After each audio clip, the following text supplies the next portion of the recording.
Le gouvernement et les entreprises attendaient avec impatience les conclusions du rapport de Louis Gallois destiné à relancer la compétitivité du Made in France. Il n'y avait en réalité pas beaucoup de suspense parce que les rapports sur la compétitivité des entreprises françaises, les placards des ministères en sont pleins. Le problème, c'est que personne, jusqu'à maintenant, n'en a tenu compte. Mais ça, c'est une autre histoire. Alors, sans surprise, le rapport de Louis Gallois, dont Le Monde dévoile cet après-midi les conclusions, dit la même chose que les rapports précédents. Il faut alléger les charges des entreprises qui financent la protection sociale parce que ces charges sont trop lourdes. Songez qu'en Allemagne, par exemple, elles représentent à peu près 24% du salaire brut, c'est 43% en France. Alors, est-ce que cette politique sera efficace ?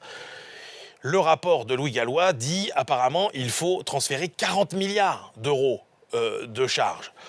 On paye quand même en France, nos entreprises, plus de 100 milliards de charges que les entreprises allemandes. Donc, c'est vraiment le minimum en termes de coûts que l'on puisse envisager. Et puis, a priori, ce choc serait réparti sur 5 ans. Donc, les entreprises perdraient quand même le bénéfice de cet effet choc, avec plutôt un effet amortisseur.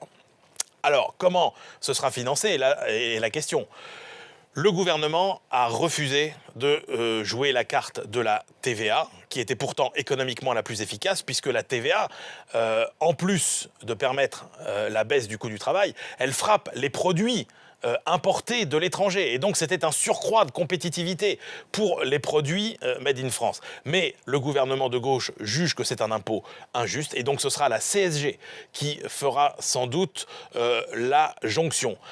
La CSG, c'est un impôt qui frappe plus de monde que la TVA, sauf les titulaires des minima sociaux. Donc c'est un impôt qui est jugé plus juste. Sauf que la CSG, elle vient directement ponctionner le pouvoir d'achat parce qu'elle vient directement en déduction sur la feuille de paie, alors que la TVA, elle, c'est un impôt sur ce qu'on consomme, sachant qu'en plus, souvent, les entreprises en absorbent une partie. Donc, en faisant le choix de la CSG, le gouvernement fait peut-être le choix de la justice, mais il fait le choix d'une austérité sans doute plus forte.